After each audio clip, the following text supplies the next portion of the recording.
is not about how much you give to God.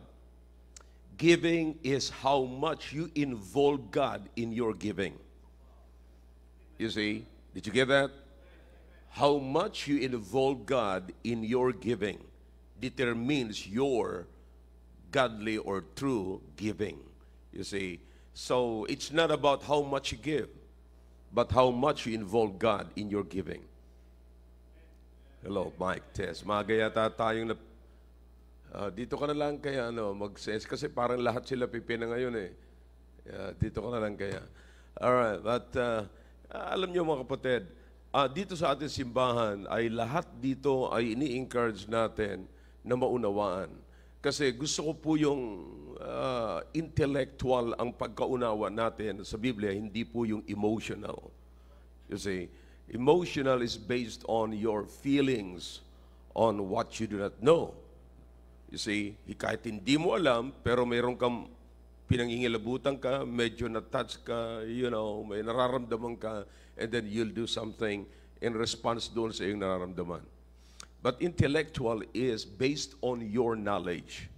You see, knowledge and understanding. Ito sinasabi ko sa inyo, dito binibigyan po tayo ng knowledge, kaalaman patungkol sa Diyos, kaalaman sa gawain ng Diyos, and then binibigyan din tayo ng Diyos ng understanding. What is understanding? Ability to receive the knowledge. Okay? Paano mo tinanggap yung knowledge? Paano mo tinanggap yung kaalaman? Alright? Natatanggap mo ba talaga? Or nire-resist mo? Ang dami na nating kaalaman na natatanggap pero nire-resist natin. Di ba? So wala tayong abilidad na tanggapin natin na merong kasiyahan. You know, in the Bible, you will notice many times, especially in the book of Acts, you will find out that the Bible says that they receive the word of God gladly. You see, ilan po ngayon ang mga Kristiyano na tumatanggap talaga ng salita ng Diyos na merong kasiyahan? You see that? So, tinatanggap lamang natin yan pagka medyo naka-align doon sa ating ideas. Pero pagka hindi yan naka-align doon sa ating ideas, hindi ho natin tinatanggap. Di ba? So, medyo malalim ba ito ngayong umaga or hindi lang kayo naligo? Kaya medyo hindi gaanong gumagana yung isipan po natin. Alright, let's go to the Bible na. Okay? Alright, let's go to the book of Malachi, and then we will go to another passage of scriptures, and marami mga verses na babasahin tayo. Ito lamang po yung pasimula ng ating babasahin. Ano po? Of course, that is in Malachi chapter 3. At para ito po kasi yung sinimulan ko nung ako'y nagturo sa inyo patungkol po sa tithes and offering, patungkol sa giving. Okay, are you with me na? Malachi chapter 3, look in verse number 10. Okay? Are you with me na? Alright, so para sa mga hindi gaano na alam kung nasaan ang Malachi, kung alam niyo yung Matthew, ay bumalik lamang kayo ng isang libro, last book of the Old Testament, and you're already there. Okay? Malachi chapter 3 in verse number 10. Bring ye all the tithes into the storehouse. Tama ba yung binabasa ko? All right. That there may be what? Meat where? In mine house. You see, the house was again mentioned. Okay? It was mentioned the first clause or first sentence, and then may comma, and then dinerecho may house na naman uli. And isa lamang po yung klaseng house na yan. Now, in verse, let's keep going. And prove me now, okay, herewith, saith the Lord of hosts, if I will not open the windows of heaven and pour you out a blessing, that there shall not be room enough to what? Receive it. Okay? Tayo po ay sandaling manalangin. Dakilang Diyos, marami pong salamat sa inyong salita na binasa po namin, na gagawin po naming batayan ng aming pag-aaral po ngayon. Pagpalain niyo po ang pangunawa ng inyong mga anak. Give us, O God, I beg you, the ability to grasp, to receive the truth with joy. And pagpalain niyo po ang aming mga usapin na ito na unawaan po namin ang lahat ng mga bagay. It's not about the amount. It is about how much we involve you in our giving.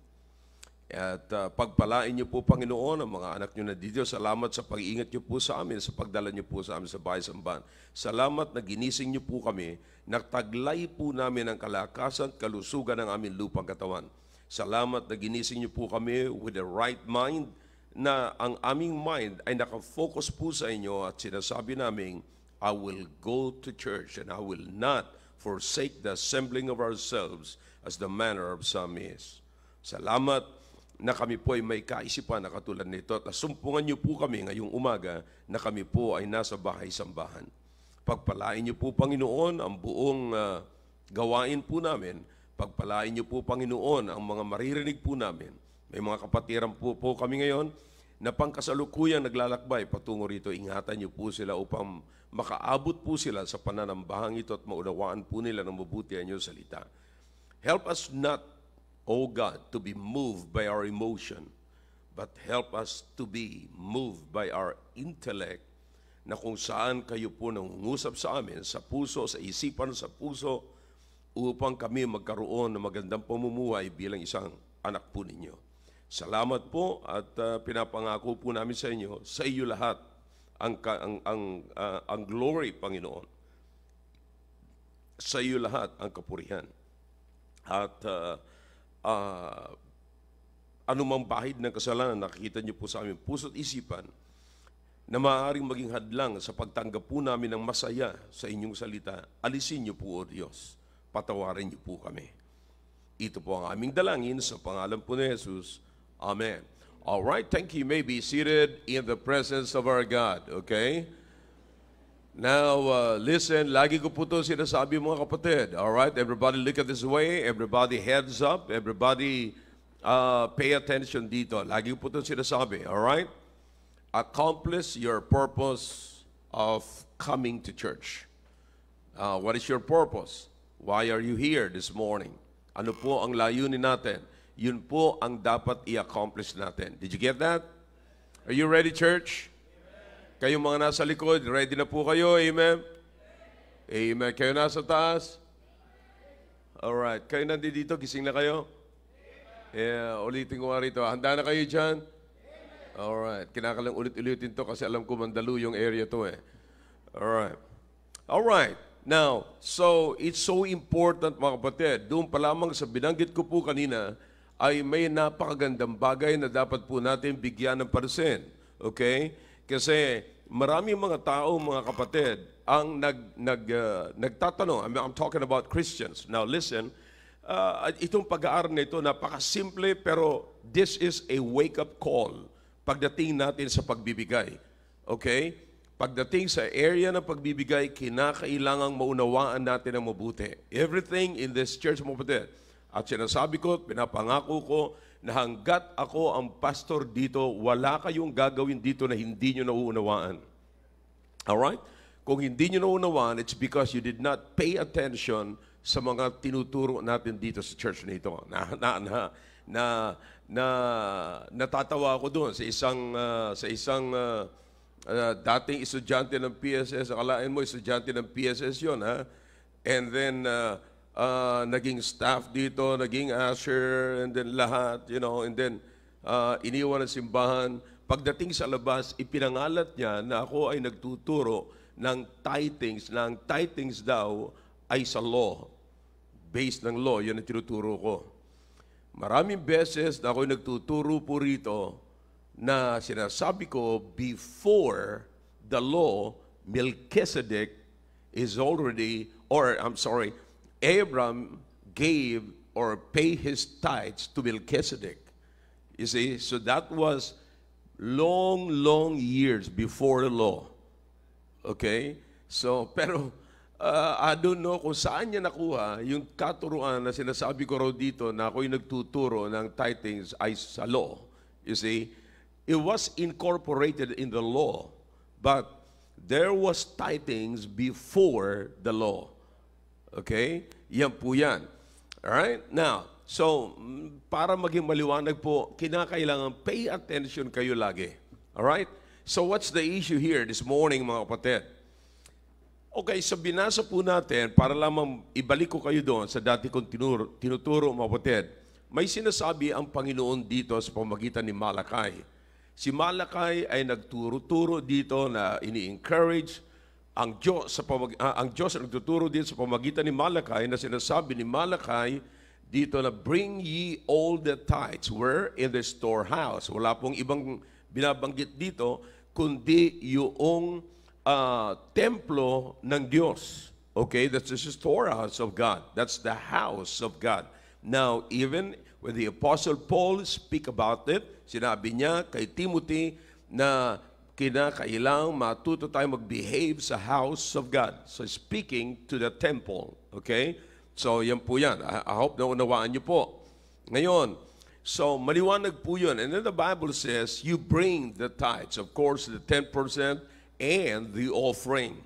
Now, that's, pagdating sa bagay na yan, dyan tayo kinakabahan eh. Sapagkat ang nasa isip na natin is the amount. Okay?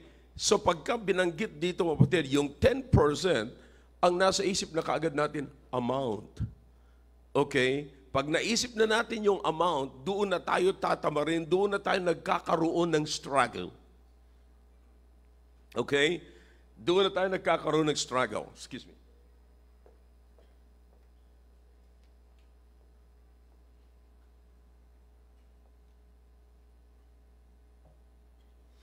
So nakita nyo na maraming Kristiyano, matagal ng Kristiyano, pero meron pa silang struggle pagdating sa giving. Alright? So, isipin nyo ngayong umaga kung ano ang dahilan kung bakit hanggang ngayon ay may struggle pa kayo pagdating sa pagbibigay. Now, ang struggle natin pagdating sa pagbibigay is based on the amount that we give. Alright? That is where the struggle is coming from. You see, it's about the amount that we give. Alright? Is everybody paying attention now? Now listen, maganda po ito mga kapatid. Hindi tayo gaano magtatagal dito. Alright? So pag nakita na po natin yung envelope at may nakalagay na po dyan sa una pa lamang na block is tithe. Okay? Nakalagay po dyan. And then, makikita na po natin, may mga block dyan may nakalagay na peso, sign. Doon na tayo kakabahan. You see? Doon na tayo kakabahan. Pero ang nakakapagtaka, pagka ang Shopee ang naglagay ng peso sign, may ngiti tayo. Pero kapag parehas to parehas, napansin niyo po ba mga kapatid? Kayo kararating lang kahapon yung Lazada ninyo, pero alam niyo yung peso sign din doon sa Lazada. Pero bakit may ngiti kayo? Pero pagdating dito sa envelope sa church, yung peso sign, may struggle kayo. Now, I'm just trying to tell you, to wake you up, no? Para magising po tayo. Bakit nga ba ganon? Anong problema? You see that? Ano talaga ang dahilan? So, nakikita natin yung amount, pero yung amount na binabayaran ninyo, sabi nga, konti lang naman kasi sa Shopee. Konti, pero halos araw-araw kayo may Shopee, may Lazada. Shopee. Yeah. Meron pa kayong Shein, meron pa kayong, iba pa yung Grab. Okay? So, mabuti pa yung iba na move ng Lala, pero, well, anyways, Lala move. Pero, ang ibig ko sabihin ngayon, ano yung dahilan ng pag-struggle natin? Why is it that until now, you still have the struggle to give for the ministry. Why is that? So makikita niyo dito, sa binasa natin sa Book of Malachi, meron tatlong pinapakita ang Panginoon mismo, ang Diyos, through Malachi, ng tatlong purpose. Okay? That there may be what? Meat in mine house. The second thing is that we may also extend our blessings to others. And then the last of all, the third purpose of our giving here in the book of Malachi is what? To prove God's faithfulness. And that is my main point ngayon. Kasi na-discuss ko na po sa inyo na lahat ng ginagawa po natin as the pastor of this church, makinig kayo na mabuti, bilang pastor po ng simbahang ito, pinapakita ko po sa inyo na anumang inilalagay ninyo sa offering envelope ay ibinabalik ko po yan sa inyo. Sinisiguro ko sa inyo na kayo ang nakikinabang. Okay? If you don't believe that, it is because you're not seeing it and you're not trying to, check on it. Okay? Now, tignan nyo kung anong ginagawa natin tungkol sa mga binibigay ninyo. It's not, magmaliit man yan, magmalaki man yan, merong pinupuntahan yan. At nasa inyo at kayo rin makikinabang mga kapatid. Tandaan po natin, ako personally, bilang pastor ng church nito, alam ko ang panahon ko sa lupang ito. Alam ko na this place, this world is not my home. This is not my permanent home. Okay? Then why should I invest a lot here at sasabihin ko para sa akin sarili? No way. Nag-i-invest ako sa taas. Yan ang encouragement ni Paul. Lay up your what? Where? In heaven. Bakit? Walang magnanakaw, walang politicians, and that's the Greek word of the magnanakaw. Okay? Now, politicians. But walang rust. See that? So, that's makikita nyo mga kapatid. Makikita nyo na talagang napakaganda ang pinapahayag sa atin ng Biblia ng Panginoon. I understand that all. You see, kaya mga kapatid, hindi ko rin alam. Kahit na bata ka, kahit na matanda, it doesn't matter kung ilang taong ka na sa ibabaw ng lupang ito. Your age do not determine your death. Okay? So, hindi sapagkat bata ka pa, matagal ka nang mamatay. Alam naman po natin, pag pumunta tayo sa sementeryo, may makikita tayo mga kabaong na ganyang kaliit. In other words, may namatay na baby pa, may namatay na malaki na. Okay? So, alam ko ang lahat ng yan. So, why should we corrupt people? Why not just invest sa eternity? Okay? Now, saan tayo nagkakaroon ng struggle? Pag nakita natin yung amount. Bakit tayo nagkakaroon ng struggle pag nakita natin yung amount? You see, in the last purpose sa Malachi chapter 3, na binanggit ko po sa inyo mga kapatid, sabi ng Biblia, sabi ng Panginoon, prove me now. You see, prove me now. So, ang Diyos, china-challenge niya tayo na subukan natin siya. Pero ang challenge, saan po nakabatay, ano ang grounds nung challenge? Sabi ng Panginoon, prove me now. Prove me. So, kapag ka sinabi ko sa inyo, subukan niyo ako ngayon. So, anong sinasabi ko ngayon? Kilalanin niyo ako. Do you know me? You see? So, pagdating po sa pagbibigay, ang batayan natin ng pagbibigay is how much you know the Lord. How much you know the Lord determines the amount you give to the Lord. It determines the amount that you give to the Lord. It determines your giving to the ministry.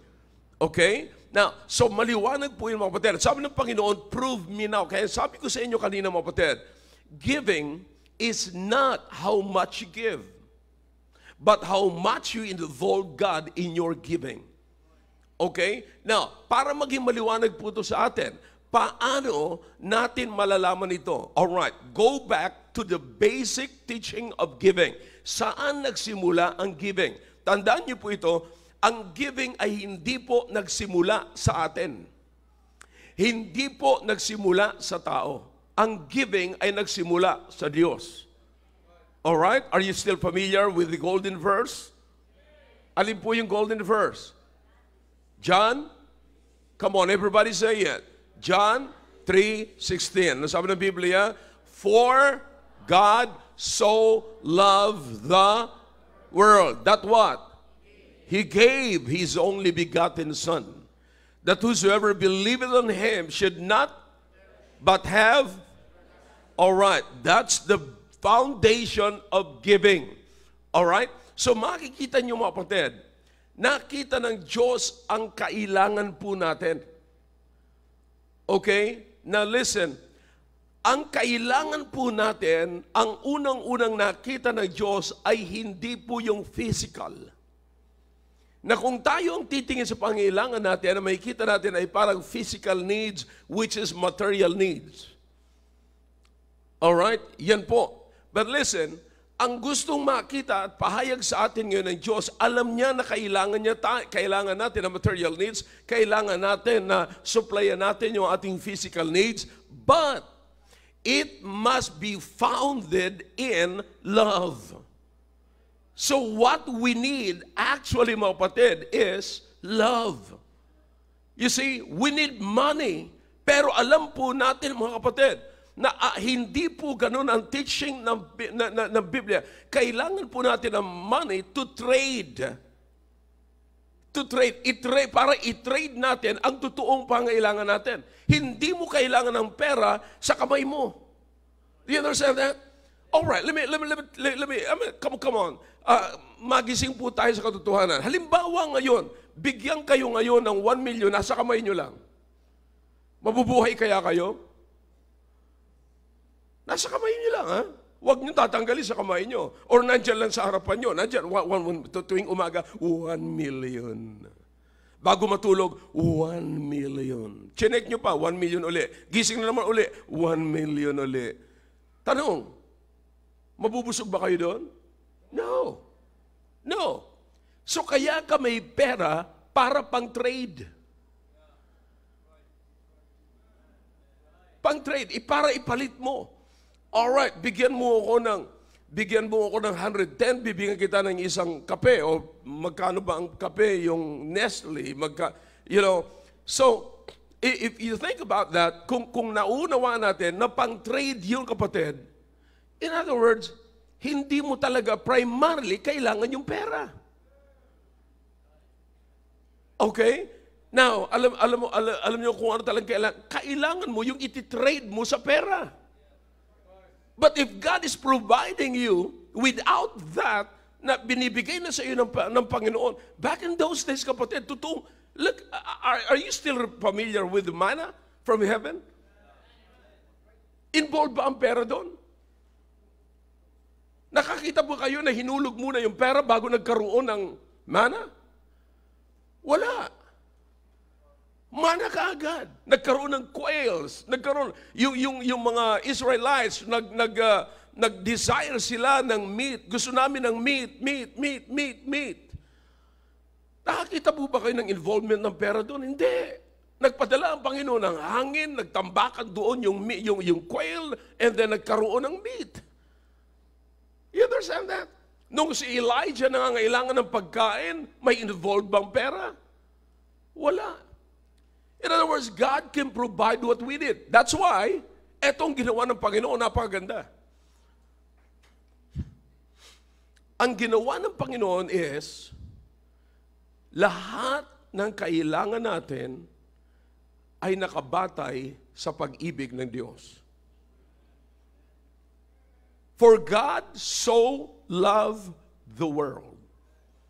Okay? Lahat ng ating kailangan inilagay ng Diyos sa pag-ibig. So that, kung tayo bibigyan ng Panginoon ng pera, it's because God loves us. Not because you need the money. Primarily, it's because God loves us. Kung kailangan natin ng pagkain, it's because God loves us. Binigyan tayo ng Diyos ng pagkain sapagkat mahal tayo ng Diyos. Kung binigyan tayo ng Diyos ng pananamit, yung basic needs ng tao, ano yon? Food, shelter, and what? clothing. Kung ibinigay sa atin yan lahat ng Panginoon, yung basic needs natin, it is because God loves us. Now, primarily, kapatid, nung sino nakakaalam na nahubad si Adan at si Eva? Wala. Diyos ang nakakaalam. Okay? Now, lahat ng kailangan po natin, Diyos ang nakakaalam. Kaya ang ginawa ng Panginoon, ang pinakang basis ng kanyang pagbigay sa atin, Panginoon, nung nakita ng Diyos ang kailangan natin, ibinigay sa atin yung love. Sapagkat mula dun sa love, doon lahat ng gagaling. Alright? Now, why is this important to understand, mga kapatid? Because this must be the basis of our giving. Now, hindi tayo pwedeng magsimula, mga kapatid, ng pagbibigay natin sa hindi ipinakita ng Diyos na pamamaraan ng pagbibigay. Paano ipinakita ng Diyos ang pamamaraan niya ng pagbibigay katugunan doon sa ating pangailangan? Sa pag-ibig. Therefore, doon din po tayo pupunta. Yun din ho yung batayan ng ating pagbibigay. Alright, let me show you a passage for that. Okay, let's go to the book of 1 Corinthians, chapter 13. Para maunawaan po natin. Meron po ba tayo natututunan? Alright, kasi masyado tayo nakafocus sa amount, nawawala po tayo doon sa foundation. Okay? Are you there na?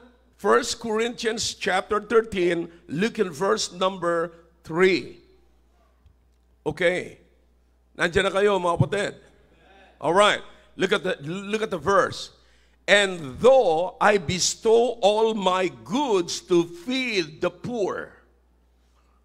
All right?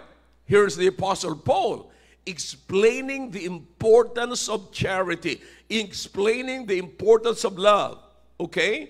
Now, tanong, kapatid, masama bang pakainin ang mga mahihirap? Talk to me if you can. Hindi. Alright? Sabi ng Biblia, pero sabi ni Paul, kahit na tulungan ko, napakainin ko ang mga mahihirap. In other words, magbigay ako ng pangailangan ng mga mahihirap. Ito sabi ni Paul, and though, another one, I give my body to be burned. Okay?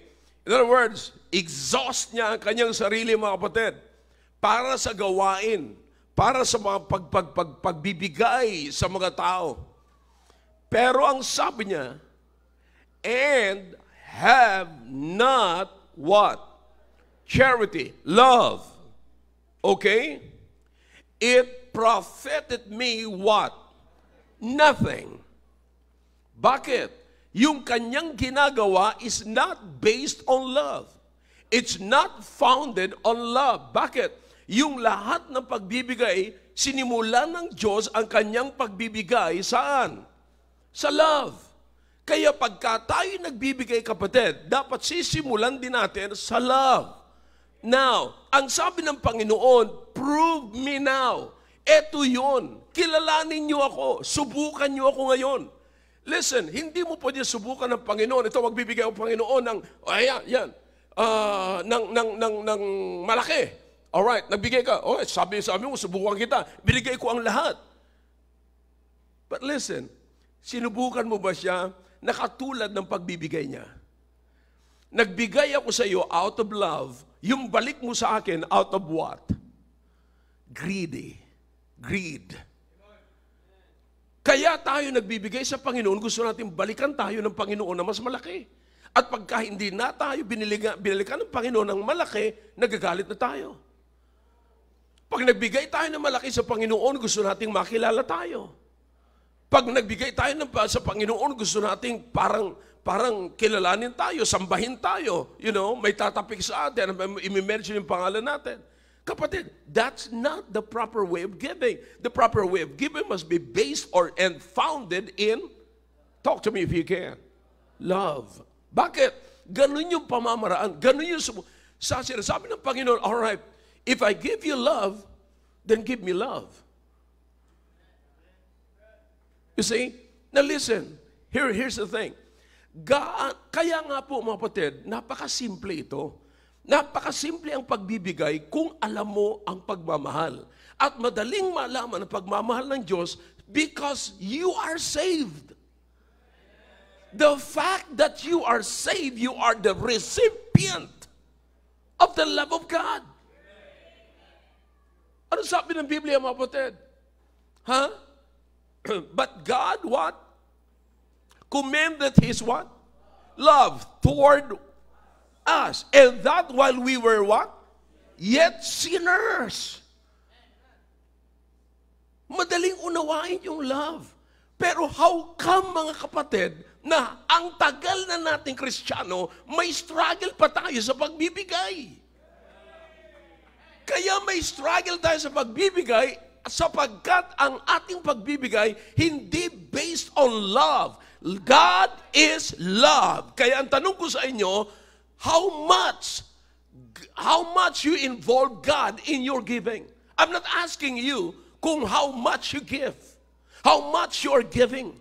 No, ang tanong ko sa inyo, gaano mo ini-involve, gaano kalaki ang involvement ng Diyos sa iyong pagbibigay? Kung ang pagbibigay mo ay hindi mula sa pag-ibig, kapatid, wala ang Diyos dyan.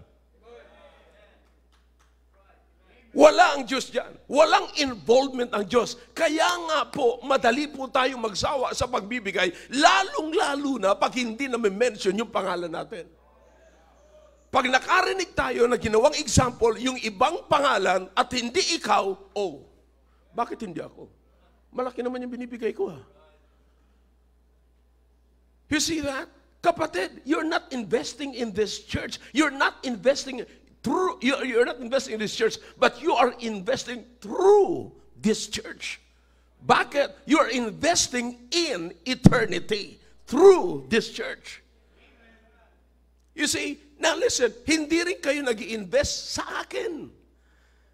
Sapagkat ako po ay nag-i-invest din sa eternity.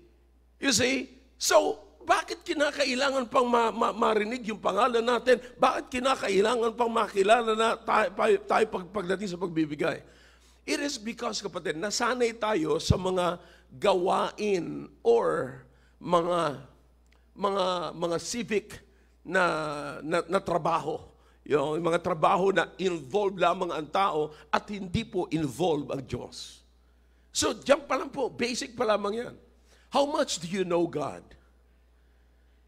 Because kung gaano po kakilala ang Diyos, ganun mo i-involve ang Diyos. Kaya nga po, mga kapatid, let us look at this. Bring ye all the tithes. Bring ye all the 10% of your what? Income. Oh, grabe. Grabe. Bakit tayo may struggle? Because nagbibigay tayo ng 10% without love. And it's not founded in love. Hello, Mike, test. See that? So that's the point right there. Pag hindi mo kilala ang Diyos at hindi mo alam yung pag-ibig ng Diyos, imagine, kapatid, kaya napakasimple nga yung dala sa atin ng Diyos eh. Dinala tayo doon sa pagbibigay na napakasimple. Founded in love. Bakit in love? Kasi madali maunawaan ang love ng Diyos. Bakit? Paano mo unawain ang love ng Diyos? Niligtas ka eh. Siya'y namatay, napako sa cross upang bayaran ang dapat nating bayaran. Pero hindi na tayo nagbayad. Ang nagbayad na po ang Diyos. So anong ginawa ngayon, mga kapatid? Ano nangyari? Niligtas niya tayo kahit makasalanan tayo. Kahit hindi tayo makarapat-dapat. Yan ang pagmamahal ng Diyos. At kung yan yung pagmamahal ng Diyos, mga kapatid, dapat yun din yung batayan. Paano mo mauubos ang pag-ibig ng Diyos? Na hanggang ngayon na nagkakamali tayo, patuloy tayong inuunawa ng Diyos. Ano sabi ng Bible? 1 John 1:9, if we what? Pag nagkasala tayo, sabi ng Biblia, if we what? Come on, confess our what? Then God is what? Can you see the faithfulness of God right there? The faithfulness of God is based on His love. It's founded in His love. Kaya nga sinasabi natin mga kapatid, God is love. My question is this, kilala mo ba ang Diyos na ang Diyos ay pag-ibig? Na inibig ka. Okay? Now, pagdating sa pagbibigay, yan yung foundation ng pagbibigay natin. Hindi tayo nagbibigay sapagkat sumobra ang pera natin. Hindi tayo nagbibigay sapagkat hindi na natin kailangan ito. No, nagbibigay tayo sapagkat mahal natin ang Diyos. At kaya mahal natin ang Diyos, we love Him because He first what? Love us. Is that clear, brethren? Simple. Pero kaya ang tanong ko ngayon, bakit hanggang ngayon may struggle ka pa sa pagbibigay? Kaya minsan mga kapatid, yung mga nagbibigay sa gawain ng Panginoon, minsan napapagkamalang akala nila mayaman. Kinikwento ko nga po sa inyo, yung nanay ni Brother Greg, sabi niya, people thought that we are rich. No, we are not rich. We just want to give to the ministry because we love God. Kaya mahal ko ang Diyos sapagkat hindi ko matawaran at hindi ko maisip kung paano ako inibig ng Diyos. Kapatid, huwag ho nating laruin yun. Part na yun. Do you really believe that? Nauunawaan mo ba talaga yung pagmamahal ng Diyos kung gaano ka talaga minahal ng Diyos? Na araw-araw nung niligtas ka ng Diyos, binigyan ka ng bagong buhay ng Diyos. Mamaya pag-uusapan natin, mamaya yan, yung the landscape of life. I will preach on that this morning. But listen, nauunawaan ba natin kung gaano katapat ang Diyos sa buhay natin? Nung sinabi ng Diyos, mahal kita. Alright, nauunawaan niyo ba kung gaano kaseryoso ang Diyos nung sinabi niyang, mahal kita? Gaano ka kaseryoso mga kapatid pag nagsabi ka, mahal mo ang Diyos? Come on, talk to me if you can. See? Madali tayong magsalita ng gano'n, I love God, I love God, I love God. Pero gaano ka kaseryoso pag sinabi mo yan? Ang daming mga tao ngayon nagsasabi na mahal nila ang Diyos, pero they are still struggling with their giving. Struggling with their tithings. Struggling with their offering. Struggling sa pagpunta sa simbahan. Struggling sa pagbabasa ng Bible. And yet, sasabihin natin, mahal natin ang Diyos. Na samantalang ang Diyos ay hindi man lamang nag-struggle, kapatid, nung minahal niya tayo. When he said, I love you, I gave my life to you, nangyari, kapatid, yun. Ngayon, everything is past tense na. Pero ang kagandahan nito, mga kapatid, patuloy tayong minamahal ng Diyos. Did you get that? You wake up this morning, tanong ko sa inyo, mga kapatid, listen, everybody heads up. Sino nagpasalamat sa inyo sa Panginoon pagising nyo ngayong umaga? I don't know about you. Kahit na mga bata po ngayon, you're not in my age. Pero marami akong alam, mga kapatid, na malayong bata sa akin, pero hirap silang magising.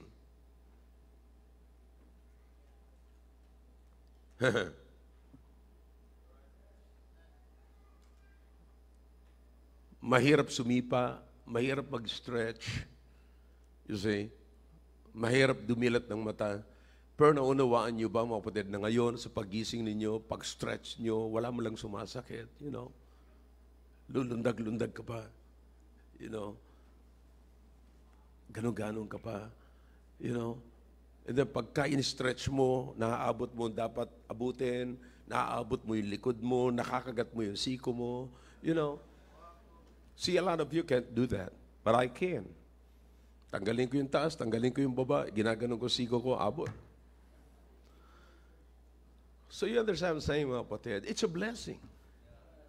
The fact that you are here, you're sitting in this auditorium this morning, it's a blessing. But lahat ng blessing natin is founded in the love of God. So how much do you involve God in your giving? Pag nag-abot tayo ng envelope ng ganito, all right, yeah, okay yan. Abot natin. Gaano ang involvement ng Diyos dito?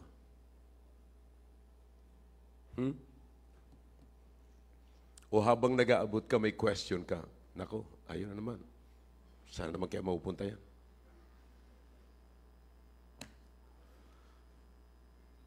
So you understand? It is because, kaya minsan yung iba, grabe ang nervyos, grabe ang pag-iisip, pagdating sa bibigay, you're still struggling. If you're still struggling hanggang ngayon sa pagdating sa pagbibigay, i-check mo ng mabuti. Wala ang Diyos dyan. I promise you. Everybody believe me? If you're struggling giving your tithes right now, kahit na nagbigay ka ng tithes, kahit nagbigay ka ng offering, wala ang Diyos dyan. Pero ang isang taong nagbibigay, tingnan mo sinasabi sa Corinthians, kapatid, makakapagbigay sila. Makakapagbigay sila na merong kasiyahan. Sa binasa natin sa 1 Corinthians chapter 13, verse number 3, ano sabi diyon? Kung magbibigay din lang naman ako na walang pag-ibig, that's nothing to me.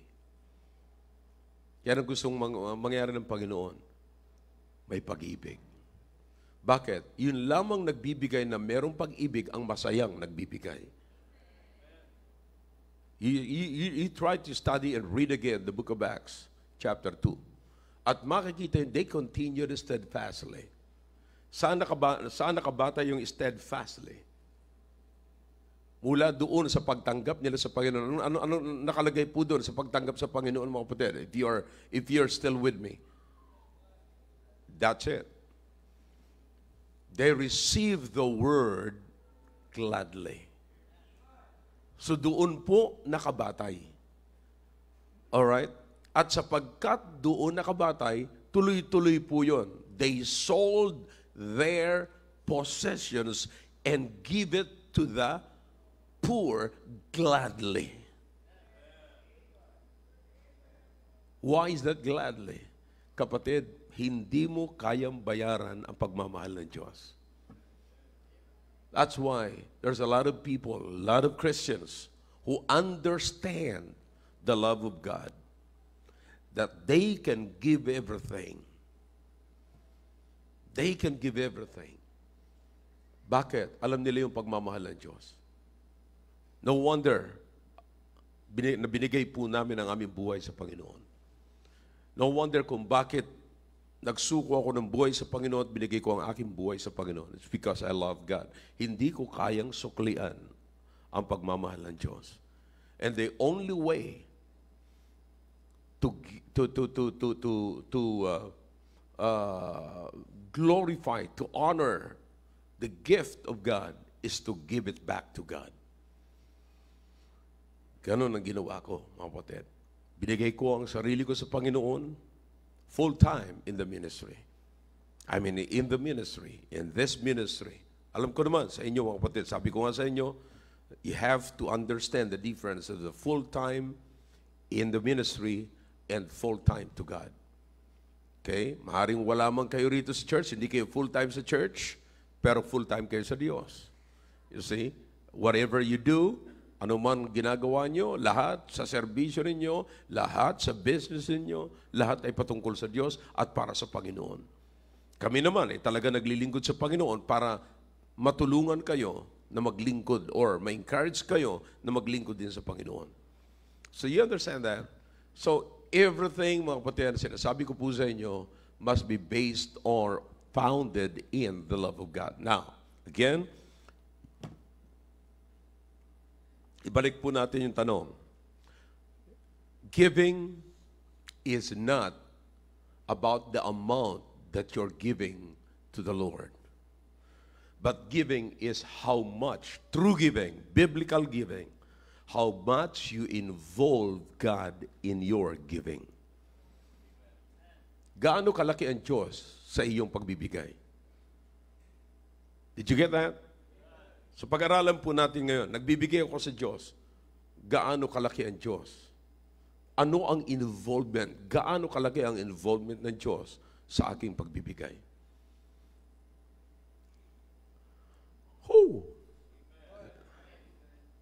Amen. I hope this is clear. All right? Did you get something? Tumayo po tayong lahat. Dakilang Diyos, marami pong salamat sa amin pong narinig, sa amin pong napag-aralan. Pagpalain niyo po, O Diyos, ang lahat po ng aming narinig. Naway maunawaan po namin ang uri ng pagbibigay ngayon kung paano kami nagbibigay. Alam po namin, O Diyos, na wala po kaming magagawa kung wala po kayong ipinakita o ibinigay na pagmamahal sa amin. Thank you, O God, for your love. Because of your love, we're here. Because of your love, nagkaroon kami ng panibagong hope sa buhay po namin. Because of your love, namumuhay kami sa araw-araw na merong kasiyahan. Because of your love, nakakalakad kami na maayos, nakakapagsalita kami na maayos, nakakapakinig po kami na maayos, nakakakita po kami na maayos, at nakakapaghinga po kami na maayos. Thank you, O God. We praise you for what thou hast done in our lives. Thank you for loving us while we were yet sinners. Jesus died for us. Thank you, O God. We praise you. In Jesus' name, amen.